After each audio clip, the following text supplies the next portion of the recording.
오늘 본문은 사도 바울의 기도입니다. 에베소 교회를 향한 기도입니다. 사도 바울은 정말 기도를 많이 한 사람입니다. 몸이 많이 아팠기 때문에, 몸에 가시가 있었기 때문에 작전 기도도 3번이나 했고, 특별히 감옥 생활을 오래 했기 때문에 옥중에서 참 많이 기도를 했습니다. 오늘 16절에도 보면 사도 바울이 기도할 때마다 너희를 생각하면서 기도했다, 이렇게 말씀하고 있습니다. 바울은 로마 감옥에서 이 에베소 교인들을 향해서 그들을 다시 볼 수 없었기 때문에 정말 간절히 이들에게 꼭 필요한 것이 무엇인지 기도하면서 그 기도하는 가운데서 주신 말씀을 가지고 오늘 편지를 쓴 것입니다. 그럼 어떤 기도를 드렸을까요? 첫 번째, 이 에베소 교회 교인들이 하나님을 잘 알게 해달라는 기도를 드렸습니다. 17절입니다. 다 같이 보겠습니다. 시작. 우리 주 예수 그리스도의 하나님 영광의 아버지께서 그의 계시의 영을 너에게 주사 하나님을 알게 하시고, 하나님을 아는 사람과 하나님을 모르는 사람은 완전히 차이가 있습니다. 다니엘은 바벨론에 끌려갔어도 그는 하나님을 알았기 때문에 담대했습니다. 왕이 주는 진미와 고기와 포도주를 먹으라 할 때도 아닙니다, 물과 채식만 주셔도 됩니다. 그래도 하나님은 건강 주시고 놀라운 지혜를 주실 것을 믿습니다. 그렇게 결단하고 나갔습니다. 왜냐하면 하나님을 알았기 때문입니다. 그가 계속 하나님을 향하여 기도하면 사자굴 속에 집어넣어 그를 죽이겠다고 하는 위협 속에서도 기도를 쉬지 않았습니다. 하나님을 알았기 때문입니다. 하나님이 사자굴 속에서도 지켜주실 것이고 그리하지 아니하도 하나님은 그를 하늘나라로 이끄실 것을 알았습니다. 우리도 하나님을 알아야 합니다. 우리가 하나님을 알기 위해서는 하나님이 주시는 지혜와 계시의 영을 받아야 합니다. 하나님이 우리에게 하나님을 아는 은혜를 주셔야 합니다. 우리가 신앙생활을 할 때 호기심으로 신앙생활을 하는 사람이 있고, 믿음으로 하나님을 알기 때문에 간절한 마음으로 믿음으로 사는 사람들이 있습니다. 예수님을 따르던 허다한 무리들이 있었습니다. 그런데 그들에게는 기적이 일어나지 않았습니다. 반면에 바디메오에게는 기적이 일어났습니다. 무슨 차이가 있는 것일까요? 허다한 무리들은 호기심으로 예수님을 따랐습니다. 반면에 바디메오는 갈급한 마음으로 예수님께 부르짖었습니다. 그런 나사렛 예수시란 말을 듣고 메시아시구나 알았습니다. 그렇기 때문에 갈급했습니다. 믿음으로 구했습니다. 하나님을 안다고 하는 것은 이렇게 다른 것입니다. 오늘날도 많은 사람들이 교회를 다니지만 다지기만 하고 기적을 체험하지도 못하고 믿음으로 살지 못하는 사람들이 많습니다. 믿음을 온전히 갖지 못한 이유가 무엇입니까? 혹시나 하는 호기심으로 교회를 다닐 뿐, 교회를 다니면 좋아지나 하는 호기심일 뿐, 하나님을 아는 믿음이 없기 때문에 그렇습니다. 하나님을 아는 믿음은 주변에서 반대를 해도, 가족들이 회방을 해도 그 믿음이 흔들리지 않습니다. 믿음으로 하나님을 찾을 때 주는 역사를 압니다. 오늘도 저와 여러분이 꼭 기도해야 합니다. 바울 사도는 하나님을 알게 하옵소서, 지혜와 계시의 영을 부어주셔서 하나님을 더욱 알게 해 주옵소서. 여러분에게도 영적인 눈이 떠져서 하나님을 더 알고 믿음으로 신앙생활하게 되기를 축원합니다. 두 번째로 사도 바울이 기도한 제목은 부르심의 소망이 무엇인지를 알게 해달라는 기도였습니다. 18절 말씀입니다. 너희의 마음의 눈이 밝히사 그의 부르심의 소망이 무엇이며 성도 안에서 그 기업의 영광의 풍성함이 무엇이며 라고 했습니다. 모든 것은 존재하는 이유가 있습니다. 만들어진 목적이 있습니다. 하나님께서 우리를 창조하실 때도 목적이 있습니다. 만민 가운데 우리를 택하신 때에도 구원하신 이유가 있습니다. 그러므로 우리는 하나님, 나를 택하신 이유는 무엇인가요? 나를 이 땅에 나신 이유는 무엇인가요? 하나님의 뜻은 무엇일까요? 우리가 가장 잘 살 수 있고 가장 복되게 살 수 있는 것은 하나님의 뜻대로 목적대로 사는 것입니다. 바울 사도는 하나님 앞에 간절히 기도합니다. 하나님께서 나를 부르신 소망이 무엇인지, 부르심의 뜻이 무엇인지, 마음의 눈을 밝혀주셔서 하나님이 나를 부르신 그 택하신 부르심의 뜻, 하나님의 소망, 비전을 알게 하옵소서라고 기도하고 있습니다. 12제자를 부르시면서 예수님은 너희로 사람을 낚는 어부가 되게 하겠다고 하셨으면 복음 증거자로 세우시겠다는 것이죠.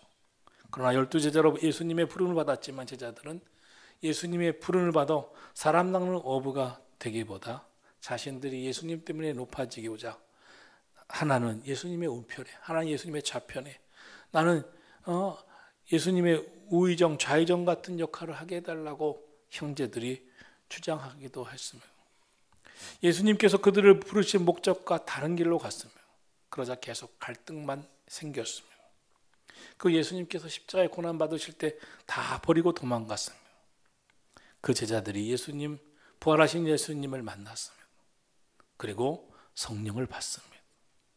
오순절 마가의 다락방에서 성령 받은 그들은 자신들이 왜 부르심을 받았는지, 그 목적이 무엇인지, 하나님의 나라를 증거하라고 부르셨구나 하는 것을 깨닫고 그때부터 달라집니다. 죽기까지 순종하고 복음을 전합니다. 이전에는 죽음이 두려워 다 도망갔던 그들이 이제는 하나님의 나라 복음을 전하다가 죽음을 맞이할 정도가 되었습니다. 바울 사도도 마찬가지죠. 자기 주장, 자기 생각, 자기 경험으로만 살았습니다. 그런데 예수님 만납니다.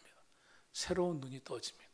나를 부르신 뜻이 무엇인지, 부르심의 소망이 무엇인지, 저 이방인을 향하여 복음을 전하는 하신 것을 알고 그는 새로운 인생을 살아갑니다. 우리가 왜 흔들립니까? 하나님이 나를 부르신 그 부르심의 비전이, 소망이 무엇인지 모르기 때문입니다. 나를 왜 택하셨는지, 나를 왜 예수 믿게 하셨는지, 나를 이 땅에 왜 나게 하셨는지, 나를 부르신 그 소망이 무엇인지, 그 비전이 무엇인지 우리가 바로 알고 그 뜻을 바로 알고 내가 이 일을 위해 부름받았구나, 주님의 부름의 뜻을 따라 살아가는 저와 여러분이 되기를 축원합니다. 비전이 뚜렷한 사람은 어떤 역경도 이겨냅니다. 어떤 어려움에도 흔들리지 않습니다. 거룩한 꿈과 비전이 뚜렷한 믿음으로 나를 부르신 뜻이 무엇인지를 깨닫는 저와 여러분이 되기를 하나님 앞에 늘 기도하기를 축원합니다. 셋째로 바울 사도의 기도는 성도들이 하나님의 기업의 영광의 풍성함이 무엇인지 알게 해달라는 기도였습니다. 18절 하반절을 중심으로 18절 전체를 다시 한번 읽겠습니다. 너희 마음의 눈을 밝히사 그의 부르심의 소망이 무엇이며 성도 안에서 그 기업의 영광의 풍성함이 무엇이며. 기업은 하나님께 받은 것입니다. 분깃입니다. 구약에 보면 이스라엘 백성들이 애굽에서 나와 하나님께서 약속하신 땅으로, 가나안 땅으로 들어갑니다. 12지파가 다 기업을 받습니다. 기업은 하나님께서 성도들에게 주시는 하나님의 축복임과 동시에 사명입니다.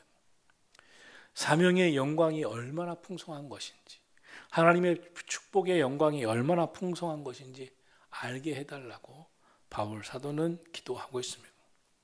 실제로 가나안 땅에 들어갔습니다.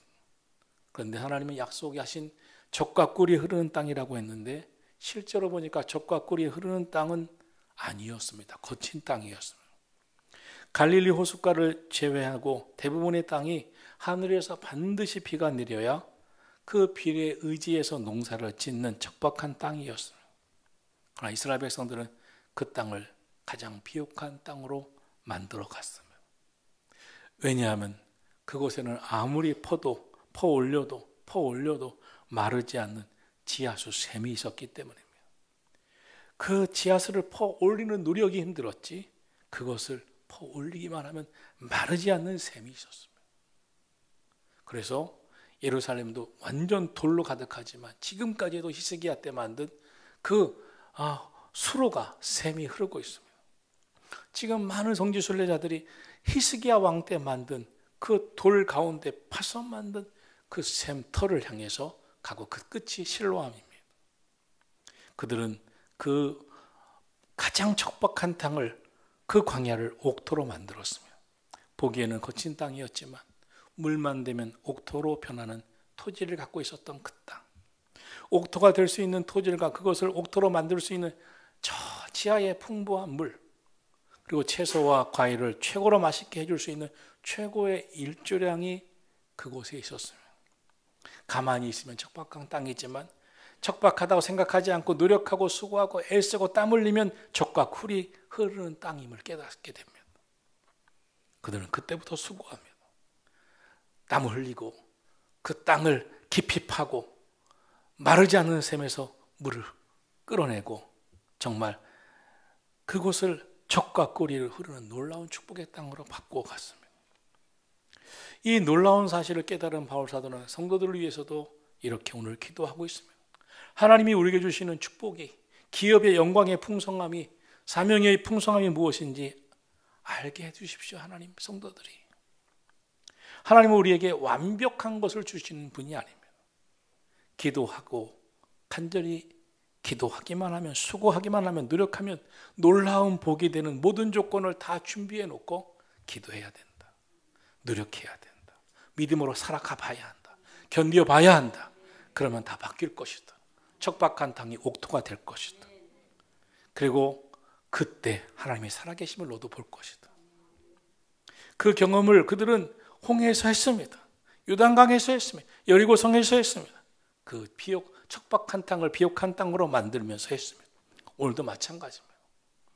바디메오는 맹인이었지만 간절히 부르짖자 그의 삶을 회방하는 사람들을 이기고 간절히 부르짖자 놀라운 기적을 경험했습니다. 오늘 우리 안에 주신 영광의 풍성함이 무엇인지 깨닫게 해달라고 기도하고 또 기도하고 또 그 척박한 땅을 옥토가 되는 땅으로 만들 수 있는 노력을 끝까지 해내게 해달라고, 견디고 이기게 해달라고, 감당하게 해달라고, 사명 감당하게 해달라고 기도하고 나가서 완벽한 것은 주시지 않지만 완벽할 수 있는 땅을 주신 하나님의 뜻을 알고, 우리에게 완벽한 축복은 주시지 않지만 완벽한 것보다 더 놀라운 예비된 축복을 주신 하나님이심을 알고 오늘도 기도하고 노력하고 수고해서 하나님의 예비한 놀라운 축복의 주인공 되기를 축원합니다.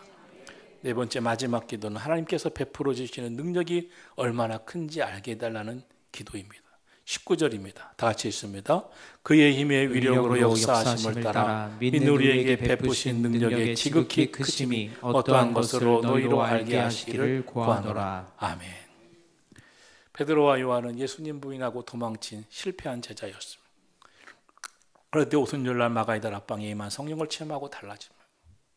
이전에는 믿음 없이 도망친 제자였다면 이제는 순고도 각오했고 안진뱅이가 돈을 구하자 은과 금은 내게 없지만 내게 있는 것으로 내게 주노니 나사렛 예수 이름으로 일어나 걸으라고 외칠 때 일어서는 기적이 일어났습니다. 하나님의 능력이 얼마나 큰지 그때 그는 체험하게 됩니다. 바울은 빌립보 감옥에 갇혔지만 밤새 찬송하고 감사하고 기도했습니다. 그러자 책고가 풀리고 옥문이 열리고 감시하던 간수가 무릎 꿇고 예수님 영접하고 온 가족이 예수님을 믿게 되었습니다. 하나님의 능력을 놀랍게 경험했습니다. 오늘도 믿음으로 살아가는 저와 여러분의 삶에 하나님의 능력이 얼마나 큰지 여러분 깨닫게 해달라고 기도하기를 축원합니다. 오늘 하나님 우리에게 그런 은혜를 주십니다. 완벽한 것은 주시지 않지만 완벽할 수 있는 것을 주십니다. 척박하지만 옥토가 될 수 있는 것을 주십니다. 기도해야 합니다. 참고 이겨내야 합니다. 그리고 승리하기를 예수님 이름으로 축원합니다. 기도하겠습니다. 하나님.